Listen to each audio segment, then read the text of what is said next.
Yo, what up? It's Blitz, and today we are taking on boss fights. We're gonna do solo boss fights with my ultimate Gley and the Afterglow sword. So we're gonna go after all the common bosses, the normal bosses, normal difficulty bosses, and then I'll show you my build afterwards. All right, here we go.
The hangman's a little different. They don't let you solo the hangman. You have to work in a team.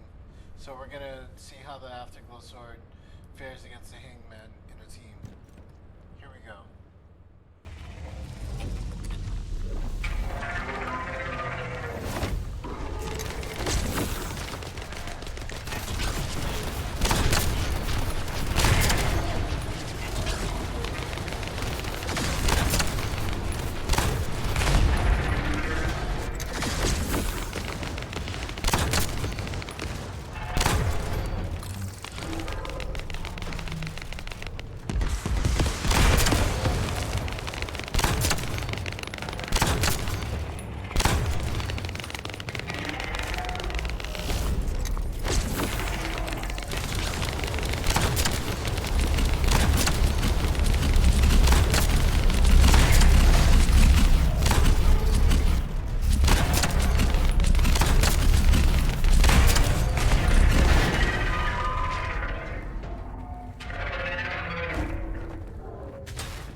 Alright, before I go into this build, I want to give a shout out to Drybear and Moxsy. Drybear for the Afterglow Sword build that I went with, and Moxsy because he had a really good Ultimate Gley build, and I decided to go with it. I have a variant of it. I didn't get shot focus, so I went with increased HP. I'll show you guys that in a minute. Alright, here we go. So my reactor, I got the materialized phase reactor. It's got Afterglow sword mounting, so you gotta have the sword. Gotta have Afterglow sword in your hands in order to get the skill power, which you're not gonna notice that much because you're gonna be using her 3 ability. And I'll go into that. You got non-attribute skill power boost ratio and dimension skill power boost ratio, just in case you want to use your 4. This one has skill cooldown. I couldn't find one with a rare ultimate skill cooldown. This was the best the best reactor that I could find at the time. So this is what I got. All right, we got the Annihilation external component set. You get this by killing the hard difficulty Devourer. Alright, so 2 pieces gives you skill duration increased by 5%, 5.7%, and 4 pieces you get firearm attack increases proportionally to the ratio of max HP to HP lost, up to 26% when HP is lower than 50%, 50% or lower. MP recovery is minus 22%, which you're not worried about because with Gley you don't get MP or shields. And HP recovery is increased by 16.4% for 10 seconds, and the cooldown is 30 seconds. I didn't notice getting my HP recovery kicking in when I was below 50% while I was leveling her up, but I think that's something that needs to be worked on. Alright, so on the auxiliary power, I got fire resistance and max HP. On the sensor, we got chill resistance and an HP recovery modifier. On the memory, we got electric resistance and defense.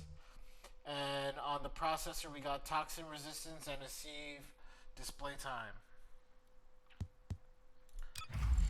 Alright, this is my ultimate Gley. Alright, so what you're gonna want to be doing is popping your 1, which is the frenzy ability. So here we go.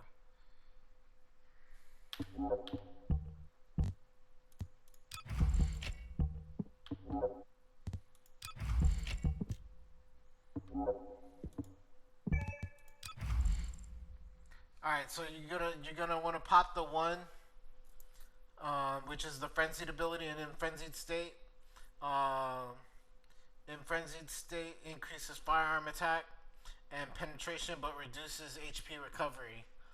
So you're gonna want to hit your first ability first, and then you're gonna want to use your 3rd ability. So your 3rd ability is when in frenzied state, applies maximized lethality during which bullets are not consumed. Alright, so that's what you're gonna be doing as ultimate Gley. We got Predator Instinct, so when using a firearm while frenzied, it gradually increases the firearm attack. I don't know about how much, but it helps out. We got mid-air maneuvering, and we should go with long-distance maneuvering for boss fights because it's really tough to use mid-air maneuvering. You never know if you're gonna get onto a shoulder part or a removable part when it's gold. You don't know if you're gonna get onto it or not. So it's always safe to use long-distance maneuvering because you have to latch onto something. You know what I mean? Okay. So we got MP conversion, nimble fingers, focus on dimension, and focus on non-attribute, all giving you skill cooldown. Okay. You don't have to max these mods out because you're not focused on the skill power modifier. Because you're using her 3 ability that doesn't work with skill power modifiers. All right, we got increased HP and stem accelerant for max HP. I went with stem accelerant instead of shot focus to get max HP instead of getting firearm attack since I couldn't get the shot focus. So that's my variation of this build.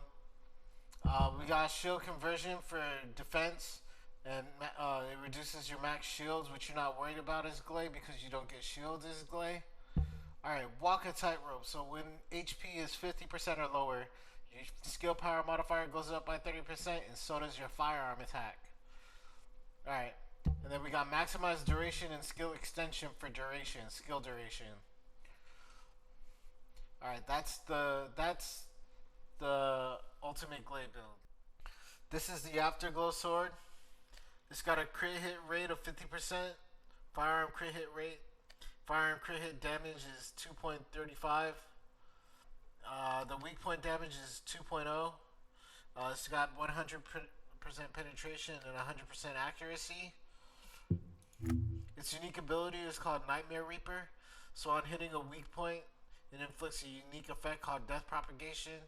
And on hitting an enemy commander or a Colossus, it increases the firearm crit hit rate and applies an effect to the attack. So the duration lasts 5 seconds, and max stack 6 times. So you get 9% weak point damage and another 3% per stack. And your firearm crit hit rate goes up by 22.5%. So that's the Afterglow sword. This is the build. I went with real life fighter. So accuracy is reduced by 20%, and upon successfully attacking a weak point, the firearm attack goes up by 10% for 5 seconds, up to 10 stacks, but loses 2 stacks per failed weak point attack. So it really helps out to be doing that extra weak point damage and getting the firearm attack. So you always want to aim at the weak points. Alright, so we got rifling reinforcement for firearm attack, action and reaction for more firearm attack, better insight for crit hit rate, better concentration for crit hit damage, commando marksmanship for crit hit damage, weak point sight for weak point damage. We got reload focus for a reload time modifier, and if you're keeping up with your cooldown and your duration is Gley on your 3 ability, you're not gonna have to worry about it too much. But yeah, it's good to have a reload, and it's good to have that extra crit hit damage on the weapon. And you want fire rate up for fire rate. I left this mod open. I left this mod slot open for elemental damage. But with this build, you can't use a max out elemental mod because you'll go over your capacity. So I went with level 14 capacity elemental mod so that I can swap them out whenever I want. And yeah, that's the Afterglow sword. That's the build, and that's us taking out bosses. I hope this video was helpful or enjoyable. Please like, comment, and share. Subscribe and follow if you're happy. Let me know what you want to see next. I'll see you then. Peace out.